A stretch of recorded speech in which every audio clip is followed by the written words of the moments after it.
All right, good afternoon, ladies and gentlemen, and welcome back to the recap. Michael D'Angelo, Mr. Big D, Daryl Ortiz, and we are here to recap night one of WrestleMania. It's finally here. Night one was last night. Yes. So we're going to give you our rundown. Actually, Big D, you got the report card for us. How are we doing Yes. so far on predictions? We're actually tied. It's actually pretty good. we running it down real quick, we both had the first match of the night, which actually I'm very glad they made it the first match of the night, Gunther versus Jey Uso. We both knew that Jey Yeah, Uso was agreed. going to win. As over as he is with the crowd, I could tell he, was bringing a different persona. He made the comment at the Hall of Fame thing in other interviews talking about how he only has 5 moves, but he actually took out a bunch of different moves out of his arsenal, which again, other people's moves, but still, regardless, he busted out some new stuff. And the way he won was very interesting. He ended up tapping Gunther out, which I feel Yeah. is like a big statement piece for Jey. For But I'm wondering how that's gonna hurt Gunther, because that was like Gunther's thing is that, like, if you're gonna beat him, you're gonna have to like beat the pulp out of him till he can't move no more. I would have much rather him pass out than tap That's out. I was thinking the same thing too. Like that really bugged me, because he knew it was coming, and then he hit him. Jay hit him with a power bomb, and then choked him out with his own move, and he tapped out pretty fast. And I was like, Yeah, man, it like wasn't even that he long. Yeah. made him. Yeah, he made him look like a total chump. And so that's where I was like, I would have appreciated it more if he choked Gunther unconscious instead Yeah. of having him do the tap. So Yeah, because for Gunther would me, have been that hurt. stubborn. Yeah. Yeah, that hurt his credibility. Like I didn't like how they portrayed Gunther. I knew that they were Yeah. going to let Jay win, and that's how it was going to go. And I'm happy for him. Of Congratulations course. to him. Yeah. I just feel like, man, a way to burn down Gunther in the process. Yeah, I mean, we'll see how he bounces back from it. I mean, who knows Yeah. what they have planned for him next? I'm hoping something good, just to kind of have him bounce back. But speaking of bounce backs, we had New Day defeating the War Raiders for the tag team champions. Yeah. That's something we called as well. No Agreed. Biggie involvement. I just said it would be kind of cool to see that happen, but Yeah, that's all and good. this was it was by the book that usual shenanigans, and they won. So good for Yeah. them. Which actually, I wanted to just point out their ring gear was kind of like paying homage to the Giant Gonzalez outfit that they But did at yeah, it WrestleMania was. 9, which is the last WrestleMania they had in Vegas. So I thought that was kind of cool. I like little details like that, but Yeah, a little Easter egg. I thought that was really Just in cool to time for see. Easter, by the way. A little Easter egg for everybody. Right. But yeah, so it was a fun match. It was nothing, I wouldn't say nothing spectacular. It was a good match. It was a solid match. It's War Raiders and New Day. They're going to give you a great match. So that was good to see. Congratulations to the New Day. Now again back on top as champions. I'm excited to see how they're going to portray them now as heel champions. Yeah. I want to see how that goes. So we'll have to tune in and just check it out when it happens. Yeah. We'll see. We'll see how that plays out, but good for them. Congratulations Yeah. to them as well. I agree. And then we had Jade defeating Naomi, as we both predicted as well. Yeah. Jade Pretty and obvious. Naomi were pretty obvious. I mean, I kind of feel it was almost one sided. I feel like Jade just beat the crap out of her for the most Yeah, part. and for a long show, I felt like this is the match I could have done without on WrestleMania, Mm. to be totally honest, because it was a pretty full card and we've got 2 days worth of wrestling. This one for me felt like it could have happened on SmackDown. Yeah, but see, I feel the reason we felt that way is probably because there wasn't too much build. I mean, yes, I know we can argue that the build was the who done it part of it, and Yeah. how Naomi did all, was buddying up with Bianca and hiding it this whole time. But I feel there should have been a little bit more back and forth between Jade and Naomi. I mean, maybe this would have been something more for like the backlash card. Give them time to kind of like, Yeah, let it have, marinate a little bit yeah, longer. let them have time together, like on screen together, not because of what happened. Obviously they had separate interviews, they had the side-by-side interviews, which were good, but I feel like they needed to build this up a little bit more, because I don't feel the crowd was super behind it. Even when Jade won, like, it was just kind of like, it was like, oh yay, like it wasn't like a big pop. But I'm glad Jade, I think this was her WrestleMania debut, if I'm not Yeah, it mistaken, was. That was this is her official WrestleMania debut. as a solo. Yeah, because she was a tag team before. But yeah, so again, congrats to Jade. I mean, nothing, again, same thing as the prior match. I mean, it was a decent match, nothing too crazy. But then after that, we got one of my close ones for Yeah. match of the night. I felt it was LA Knight and Jacob Fatu. Of course, Jacob Fatu, your new US champion, Yep. despite others' disapproval. I It is know, right? definitely something I have been calling. Honestly, it's for the simple fact that Jacob is so over right now that it's hard to deny that part. And I think LA Knight understands that. Came out with the mask, which was interesting. I found out later that the same special effects designer that created Bray Wyatt's Fiend mask is the one that created the werewolf mask for Oh, Jacob. really? Yeah, Nice. which I thought was really cool. That That was is a cool. nice little piece. He actually tweeted about it afterwards, and I thought that was a cool little piece. But like, I like it. I'm curious to see how they're going to present him now, because now you have. And here's the interesting part. Well, we can talk about theories later, but because it's going to tie in later. But how did you feel about the match with LA? Yeah, I mean the match was. We both kind of knew. It's like they built up Jacob. There's no way that LA Knight's gonna beat him. And Hmm. this is where I struggled with it because I was like, gosh, it's LA Knight was only 43 days as the champion this time. And I'm like, can you guys give him a decent title run? This was his second Yeah, title defense, but you kind of knew that Jacob was gonna win because like, how was LA Knight going to beat him?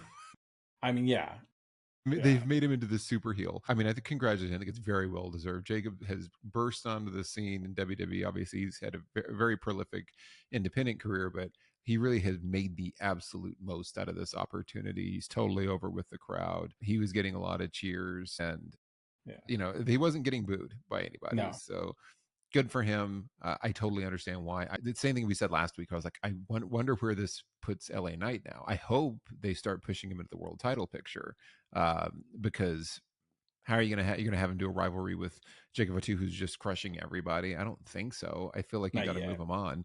Uh, so I feel bad for LA Knight, but Yeah, that's I mean, he's just a victim of circumstance, unfortunately. It's just, and that's the part of the business I think a lot of people sometimes struggle to understand is sometimes you just have to go with what's red hot right now. And Jacob Fatu is over with the crowd as a heel, which is already hard to do. He never used to talk before. Then you find out he can talk on the mic, and then it's like, oh, okay, now he can talk. He can get the crowd behind him, and I mean, he's extremely athletic. He hit the what was it, three moonsaults yeah. to Well, they just finish kept up. going. Well, so this is the one knock that I'm going to put on the entire night. Every match felt like people were just spamming their finishers Oh, over and yeah, over and over and yeah, kicking out. That happened a little too much, right. to where it was like everyone realized in order for me to win, I need to hit my finisher like 3 times. Hmm. So expect triple crossroads as Cody's trying to win, and expect triple attitude adjustments as Yeah, John Cena is trying to win on day two. That's just a little too much for me. yeah, But yeah, as soon as he hit multiples, I was like, it's over. Yeah, here it yeah. comes. Yeah, and what was cool to see too was Haku jump the barricade to Yeah, come for the congratulate him. I celebration. thought that was Yeah, such that a was great neat. moment. That was so cool to see because if I'm not mistaken, and please guys correct me if I'm wrong, I Yeah, think that's his stepdad. yeah. Haku is like his stepfather or like a father figure for him. So I thought that was really cool. That was a great moment for them, and it was funny because I'm like, of course Haku's gonna jump the barricade because who the hell's gonna stop Haku? Oh, I know, right? Ain't nobody gonna get in Well, his I way. mean, the NOI family had a pretty good night, except for the They main really event. did. Yeah, They had a pretty good night. they did. They did. After that, we had I almost didn't want to count this against me, but whatever. It's all fine. So I'm yeah, counting this as a win because I said El Grande Americano would win. So yeah. this counts. I don't I care that like, they you know changed it. what? I love the package that they put before his entrance Yeah.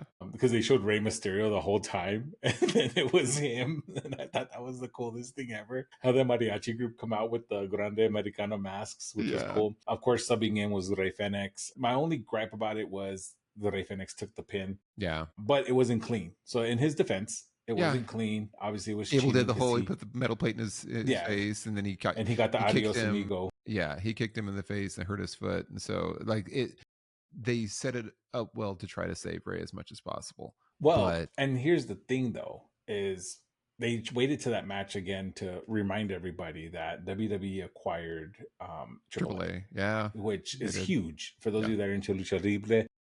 Know that that AAA is one of is like Mexico's version almost of WWE, Yeah. except for Just like CMLL, the, except for CMLL. yeah. But again, that's like one of the top ones. And you had what's his name, Hijo de Vikingo, Yeah. Vikingo out there, and he kind of came out to kind of cover for Ray and kind of talk to him and stuff and help him out of the ring, which was important because this whole beef is between Chad Gable, well, El Grande Americano, You know. and Lucha Libre luchadores in all together. So maybe this ties into that. Maybe that's where we're going to kind of get into it a little bit Hopefully. more. Well, and And I'm excited. I'm assuming since he hit the enziguri on Chad Gable, like right before the match started, remember they jawed a little bit and he jumped up and hit the enziguri on him. I'm assuming, oh, they're going to cross them over. Like they have to. Like this is clearly setting up something for later.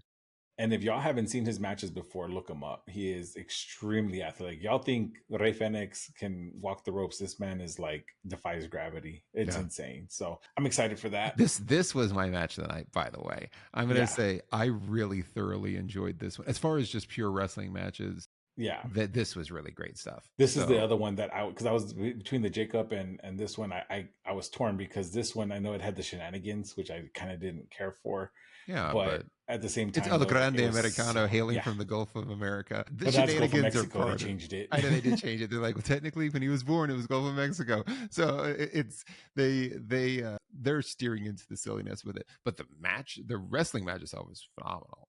All I'm waiting for It is was for so him to good. recruit El Generico. I know that'd be awesome.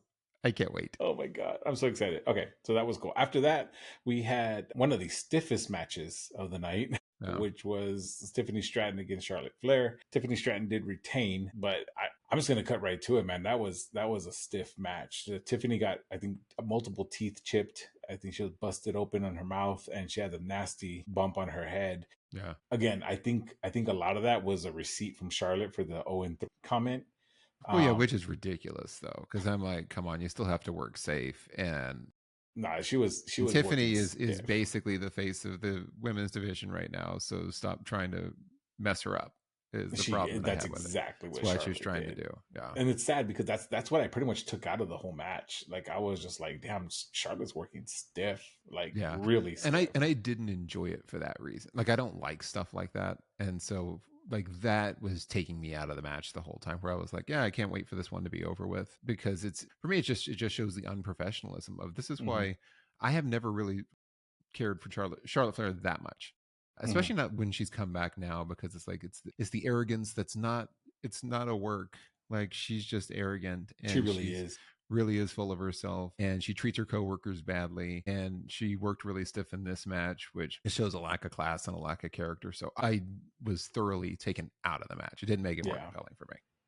Same here. I mean, it's a shame too, because I feel like together they could have put on a great match. Yeah, I feel like they absolutely. really could have, and I think Tiffany went in with that mentality to put on, because this was her first WrestleMania match, and she even said that her against Charlotte was a dream match. And damn, just the way it was nuts. But I mean, it is what it is. I guess Charlotte just felt offended or whatever. But I mean, it's a passing of the torch, thankfully, and we didn't have Charlotte doing the old John Cena, and where she comes in and just takes over, wins the championship, and like leaves again and comes back and wins. Like, yeah, I was happy for that, because I was worried that they were gonna. It's like, are they gonna pull a trigger here and put the title on Charlotte? And so I'm glad they didn't. Me too. I really am. I like the Tiffany one. I think now you can kind of keep it, because she's still really over with the fans. I think they're gonna do a lot more with her. I'm curious to see who her next competitor is going to be. Yeah. We'll see who her challenger is. We'll have to wait and see for that. But after that, we had our main event, which was Roman versus CM Punk versus Seth Rollins. We both were wrong. We thought CM Punk was going to win this one. Yep. But it all came down to a favor. Yeah. It's funny because I remembered the favor, and I always said that something's going to come up, because Seth always pulls something, right? Because he had a favor owed. But the minute I saw Paul Heyman walk and grab a chair, my first thought, and being completely honest, my first thought was the way they had Roman and CM Punk kind of positioned like this. Yeah. I thought Paul was going to slide the chair in between them. So did I. I thought like, he's going to put it in the middle. Seth. Yeah, throw it hard across for Seth, because Seth was just hanging out back there. But I feel like this was a little bit better, because you kind of had like the double, triple cross kind of thing. So he comes in and he gives CM Punk the chair and tells Roman. Roman looks like he's like distraught, and CM Punk goes for the chair hit, but then low blow by Paul Heyman. And not as telegraphed as the second one, but the first one was good. And then the second one was really obvious, though. Like he literally stood there and he dropped. He's like, sit there and he's like, hang on a second, and then positions him. And it's like, okay, you know what's coming. But just the way that he got himself in position for it. And then the drop, and then the up, and then the wiggle with the arm. The wiggle around. That's what did the more damage. He's like, So yeah, the second one was there's some mustard on that one. But it's all good. It's pro wrestling. What can we expect? It's supposed to be, a little crazy sometimes. But with that, we had him cross Roman Reigns and hand the chair to Seth Rollins. Now, at first I thought, oh, that's a crappy way to end the match. But then I realized something. That just means that Seth Rollins is now a Paul Heyman guy. That's exciting, because the stuff Paul Heyman's going to do with Seth Rollins, I'm sure. I will forever stand on this. I'll die on this mountain or hill that Paul Heyman is the best manager ever. Yeah, I agree by And far. I'm excited to see what he's going to do with Seth, mainly because that's going to be, I mean, there's so much to go off of that. Even the way you kind of had that with Seth's entrance, where he came in all black with the flamethrower, Yeah. and then everything went black, and then the wardrobe changed to all white, kind of like a Messiah kind of thing. And even his glasses were like the thorn crown, Yeah. like a little shot, like Just in not shot, time but for like a Easter. little, He yeah, is right, risen. yeah. But see, like it's the little things like that that I'm curious as to how they're gonna. I wonder if we're getting the Monday Night Messiah back, or if we're gonna get some different That's the iteration of vibe I Seth, got from it. I got the Monday Night Messiah thing. I was like, is he doing that? Because like the it all looked a white. little bit Yeah. too the all white with his arms out sort of thing. So I mean, I don't know. What do you think? You know, so I'll say this. I think the match was fine. It was mostly just spamming finishers the whole time. Everyone was I hitting the thought finisher. in Living Color doing Cult of Personality Live was cool. That Like was it awesome. had cool factors to it. Uh, Roman Reigns looked fantastic. Like Yeah, physically, he's like in the Jesus. best shape of his life. He looks Yeah, amazing. I think the part-time schedule is really actually helping him quite a bit now, yeah. which is good. I'm not going to argue with it at all, but he looked phenomenal. The match stuff was fine because it was a lot of spamming of finishers over and over with each other, and it was okay. The whole Paul Heyman sequence is what made the match. So that for me, that was my moment of the night Mm, because of the way that Heyman was. It was kind of his acting and kind of watching him do that transition where he betrays CM Punk, where it wasn't quite as telegraphed. The Roman version was pretty telegraphed. Then when he walks over to Seth Rollins and just kind of hands him the chair and goes like that and just yeah, like and real then sits in the chill, corner and and then goes just and sits in the corner and folds his feet over each other.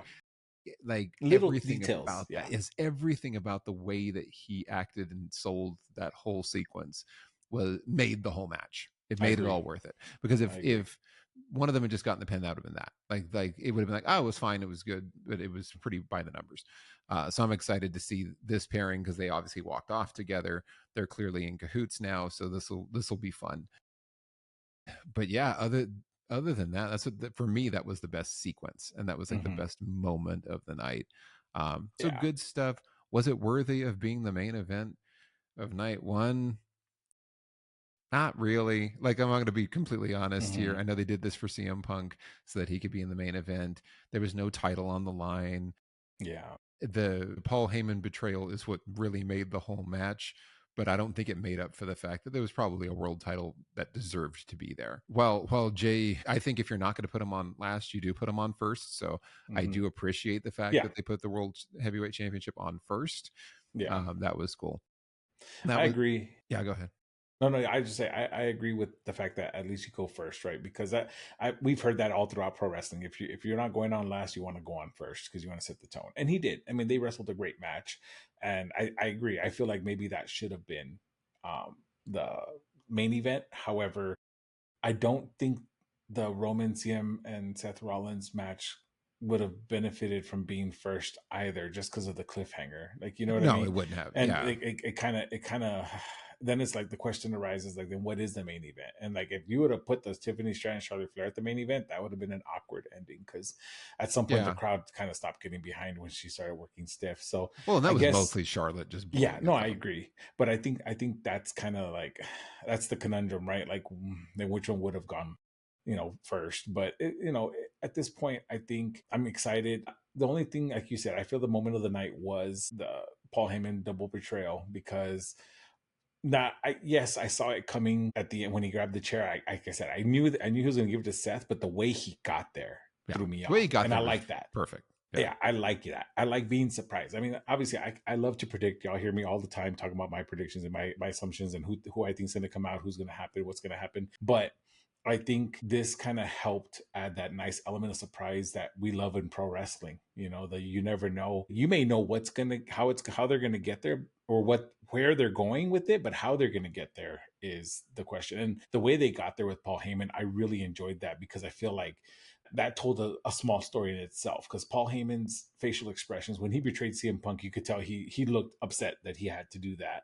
But then when he betrayed Roman, his demeanor was like Yeah, he's been waiting to do yeah, it. he's Like been waiting to do it for a while. yeah, Yeah, yeah. So it's little details like, and I always say it's the details. That's why I love Bray Wyatt forever, because it's the little details that you do and the little ways you tell this story that now we want to tune in on Monday, because now we're like, how are we going to see Seth Rollins? yeah. What is he going to I do? want to know where this is going. I want to be able to see the continuation of it. Like Yeah, that part was sold brilliantly. So exactly. definitely my best moment of the night. Worst moment of the night. Yeah, it's real close. It's close between Charlotte Flair going off the rails and beating up Tiffany Stratton and Gunther tapping to his own submission. So I'm going to say Gunther tapping to his own submission was the worst moment. I knew they were going to get there with Jay. I just wish they hadn't gotten it that way. I do wish it was more, it was closer to the match that just got inducted into the WWE Hall of Fame, Bret Hart versus Stone Cold Steve Austin, where Stone Cold passed out from the sharpshooter. Yeah. And it was a great moment for him. And even in a loss, it was a great moment for Stone Cold. And it really kind of launched him into superstardom. I would have had more respect if they showed Gunther wasn't going to quit because he's the ring general and he's tough. But Jay outgutted him and outlasted him and put him to sleep. I would have been fine. Well, he with didn't that. even put him to sleep. Yeah. Yeah. He didn't. He didn't. He tapped out immediately. So I was like, gosh, what? That was my worst moment of the night, just for the implications of what it does to Gunther's character. Yeah. So I wasn't real. I was torn. With that, but I was torn between the way Charlotte was working. Yeah. That really did put a damper on that match. Honestly, it did. Gunther tapping was up there just because it was too soon. I feel like they should have let him pass out or let him they should have a little bit longer, or maybe try to stand up. You know what I mean? And then Jay just like pull himself back down to lock it in tighter. Something. So yeah, I guess I'll side with you. I'll say it was Gunther tapping out soon. Yeah. Soon. I wouldn't have minded it. Yeah, I wouldn't have minded it if, like I said, he tried to get up and Jay just kind of like, maybe he like tried to like backdrop and Jay just kept hanging on. And then at that point, Gunther's like, damn, this guy's not getting off. Yeah, draw it out a little longer. Like, you know what I mean? It was like as soon as he locked it in, it was within seconds he tapped him. And I was like, it was quick. I was even like, holy hell, he already tapped out. Yeah. But okay, yeah. Yeah, and then match of the night, El Grande Americano versus Rey Fenix. That was my match of the night. And you know why? I think the more that I think back to it, it was because it didn't rely on spamming of finishers like all the rest of them did. Yeah. Like it was just straight up, just great chain wrestling. Right. The sequences at the beginning, like, and the funny thing is, Chad Gable was doing stuff like that for years and years and years. And when he was younger, he wrestled more of a lucha libre style with some of the transitions that he would do. So he's so good. Rey Fenix is obviously great. And it was just fluid, exciting, on lucha libre style wrestling that wasn't just finisher over and over and over and over. So it was the breath of fresh air for me. So that's my match of the night. And you know what? That was also my match. Like I said, it was a tight one between that one and the LA Knight and Jacob Fatu match. But I chose Rey Fenix versus Grande Americano because for a slightly different reason. So hats off to Rey Fenix for one night before being told, hey, you're gonna not only are you gonna wrestle Chad Gable, but you're gonna debut at WrestleMania, and you just started like 3 weeks ago. Like, you know what I mean? Like hats off to them for putting on an amazing match. And again, you and I working in the world of lucha libre and independent wrestling, like we know that plans change all the time. So yeah, it really shows that a lot of these luchadores, they're used to like kind of just calling matches on the fly. And he put together this match. Him and Chad Gable put it together extremely well. It was great. It was great for Chad Gable in terms of character development, because as Grande Americano, obviously he has to come across as a luchador. He even kind of added the fringe to his outfit. He had little details. I like that. That was dope. Yeah, I did too. And then I also really enjoyed his moveset was a little different. He was a little more aerial, which, like you said, that was the early stages of Chad Gable like that. Yeah. But now he kind of got to show off that he can also, not only is he a collegiate or, big wrestler, but he can also go in high flying situations like that, which I thought was a great display of strength and character in Chad Gable and devoting into the Grande Americano gimmick. So I'm excited, and it made me excited to see how they're going to do this now with the AAA involvement and Vikingo there. And now I'm curious to see what's going to happen. So that's why, for all those reasons, that's what makes it my match of the night. Because you want to be entertained, you want to be, feel like the match didn't feel long, because it really didn't. It went on for a while, but it didn't feel long at all. It was perfect. And then you had a good finish that you can still continue the story without damaging both either athlete or competitor. And then it just lays the groundwork for future matches. So I'm excited to see how it all pans out. Yeah, agreed. And that was it. That was it for night 1 of WrestleMania. Night 2 is tonight. So we shall see if what happens with Cody Rhodes, John Cena, obviously with the triple threat for the WWE Women's Championship as well. There's lots of good stuff happening tonight. Logan Paul and AJ Styles. Who's going to be Randy's opponent? Who's gonna be Randy's opponent? The Undertaker. Didn't WWE just sign? Oh, man, what's his name? Jacob. What's it? Not Jacob. Man, I feel it might be him. Who did they just sign? I was like, look it. It's on the tip of my tongue. Like, not Zilla Fatu, did they? No, not Zilla. I don't think it's Zilla. I think it's man, I forgot his name. Oh well, but it'll be a mystery person. Yeah, for sure. So we got to see who's wrestling it as well. But yeah, lots of exciting stuff. But that's what we got for right now, everybody. We appreciate your support as always. Don't forget to like, share, and subscribe. Leave us all those good comments and all that good stuff as well. And that's what we've got for today. So until next time, I've been Michael D'Angelo. He's been Big D Daryl Ortiz. Have a great week, everybody. We'll see you soon.